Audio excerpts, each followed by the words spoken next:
নমস্কার বন্ধুরা, food divine বাংলাতে তোমাদের সকলকে অনেক অনেক স্বাগত জানিয়ে আজকের রেসিপিটা আমি শুরু করছি। আজকে আমি তোমাদের সাথে খুবই টেস্টি একটা পনিরের রেসিপি শেয়ার করব। এইভাবে তোমরা একবার অবশ্যই বাড়িতে বানিয়ে দেখো, আশা করছি ভালো লাগবে। তো আজকের রেসিপি পছন্দ হলে বন্ধুদের সাথে বেশি বেশি করে শেয়ার করো। তো আজকের রেসিপির জন্য এখানে আমি নিয়েছি 250 গ্রাম পনিরকে ছোট ছোট টুকরো করে কেটে নিয়েছি এখানে দুটো মিডিয়াম সাইজের পেঁয়াজকে রাফলি চপ করে আর 3টে মিডিয়াম সাইজের টমাটারকেও ছোট ছোট টুকরো করে কেটে নিয়েছি এখানে দুটো কাঁচা লঙ্কা। প্রথমেই কড়াইতে নিয়ে নেব অল্প একটু তেল আর দিয়ে দেব 1 চামচ বাটার যখন আমাদের গরম হয়ে যাবে দিয়ে দেব এখানে পনির দেওয়ার পর আমরা 2 মিনিটের জন্য মিডিয়াম ফ্লেমে পনিরগুলোকে ভেজে নেব যতক্ষণ না পনিরের কালার চেঞ্জ হয়ে যাচ্ছে। বন্ধুরা, আজকের রেসিপিটা তোমরা কোন গ্রাম থেকে বা কোন শহর থেকে দেখছো আমাকে কমেন্ট বক্সে অবশ্যই বলো। আর রেসিপিটা ভালো লাগলে চ্যানেলটিকে সাবস্ক্রাইব করে নিতে ভুলো না যেন। দেখো 2 মিনিট পর যখন হালকা পনিরের কালার চেঞ্জ হয়ে যাবে আমরা তুলে নেব। তোমরা চাইলে এর থেকে বেশিও পনিরগুলোকে একটু ভাজতে পারো। এবার দিয়ে দেব এখানে পেঁয়াজ। এখানে 1 ইঞ্চি আদাকে ছোট ছোট টুকরো করে নিয়েছি, টমাটার, পেঁয়াজ, আদা আর দিয়ে দেব এখানে 8 থেকে 10টা রসুনের কোয়া, দুটো কাঁচা লঙ্কা 2 টুকরো করে দিয়ে দিলাম। দেব এখানে হাফ চামচ লবণ। ভালো করে আমরা মিক্স করব আর গ্যাসের ফ্লেমটা একদম লো করে আমরা ঢাকা দিয়ে দেব 4-5 মিনিটের জন্য, যতক্ষণে আমাদের পেঁয়াজ টমাটার হালকা সফট না হচ্ছে। তো ঢাকা দিয়ে দিলাম আর বীজখানে খুলে তোমরা একবার স্প্যাচুলা দিয়ে নেড়ে চেড়ে নিও।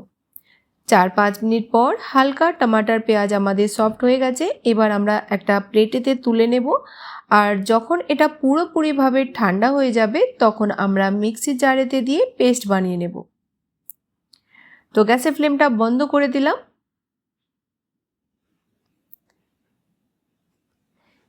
পেস্ট বানানোর পর এবার কড়াইতে নিয়ে নিলাম 3 চামচ তেল গরম হয়ে গেলে দিয়ে দেব একটা তেজপাতা, দুটো ছোট ইলাইচি, 1 চামচ গোটা জিরে, একটা শুকনো লঙ্কা 2 টুকরো করে দিয়ে দিলাম।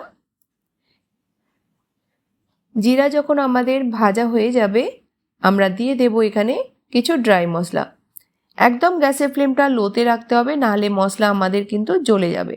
দিয়ে দেব এখানে 2 চামচ কাশ্মীরি রেড চিলি পাউডার। ঝালটা অবশ্যই কম বেশি তোমরা করে নিও পছন্দ মতো। কাশ্মীরি রেড চিলি পাউডার দেওয়ার পর আমরা দিয়ে দেব এখানে পেঁয়াজ টমাটারের পেস্ট। অল্প একটু জারেতে জল দিয়ে দিলাম এখানে আর ভালো করে 4 থেকে 5 মিনিট মশলাটাকে আমাদের ততক্ষণ কষাতে হবে যতক্ষণ না মশলার সাইড থেকে তেল আলাদা দেখা যাচ্ছে।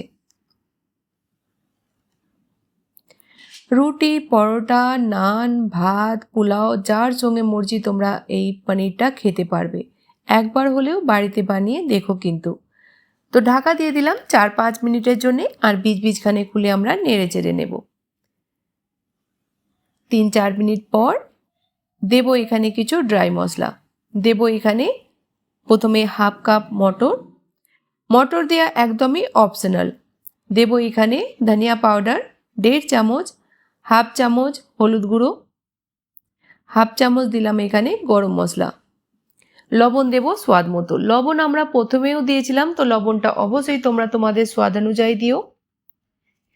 একবার ভালো করে মিক্স করে নেব আর গ্যাসের ফ্লেমটা লো রেখে আমরা ঢাকা দিয়ে দেব 3 থেকে 4 মিনিটের জন্য, যতক্ষণ না মশলাটা আমাদের ভালোভাবে তেল ছেড়ে দিচ্ছে। 3-4 মিনিট পর দেখেই বুঝতে পারছো মশলাটা আমাদের ভালোভাবে ভাজা হয়ে গেছে। এবার দিয়ে দেব এখানে 3 চামচ ফ্রেশ ক্রিম। তোমাদের হাতের কাছে যদি ফ্রেশ ক্রিম না থাকে তোমরা এখানে যে দুধের সর জমে সেটাকেও কিন্তু ফেটিয়ে দিতে পারো। দিয়ে দিলাম এখানে 1 চামচ কসুরি মেথি হালকা রোস্ট করে। ফ্রেশ ক্রিম দেওয়ার পর আমরা ভালো করে মিক্স করে নেব আর দিয়ে দেব এখানে পনির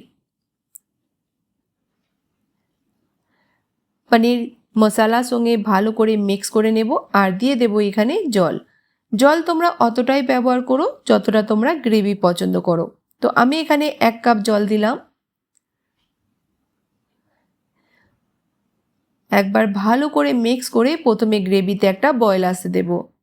এবার ঢাকা দিয়ে দেব 4-5 মিনিটের জন্য, গ্যাসের ফ্লেমটা মিডিয়াম রেখে। 5 মিনিট পর আমাদের খুবই টেস্টি পনিরের সবজি তৈরি হয়ে গেল। দিয়ে দেব ধনেপাতা কুচি।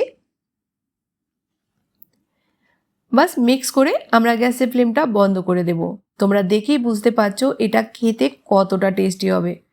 বিশ্বাস করো, একবার বানালে কিন্তু বারবার এইভাবেই বানাবে। তো গ্যাসের ফ্লেমটা বন্ধ করে দিলাম আর 2 মিনিটের জন্য ঢাকা দিয়ে রাখবো। 2 মিনিট পর আমরা পনিরকে সার্ভ করে নেব। তো বন্ধুরা, রেসিপিটা বাড়িতে বানাও, খাও, তারপরে বলো তোমাদের কেমন লাগলো। ভালো লাগলে অবশ্যই চ্যানেলটিকে সাবস্ক্রাইব করে নিয়ে আমার পাশে থেকো। তো নতুন কোনো রেসিপির সঙ্গে আবার দেখা হবে। ততক্ষণ ভালো থেকো, সুস্থ থেকো।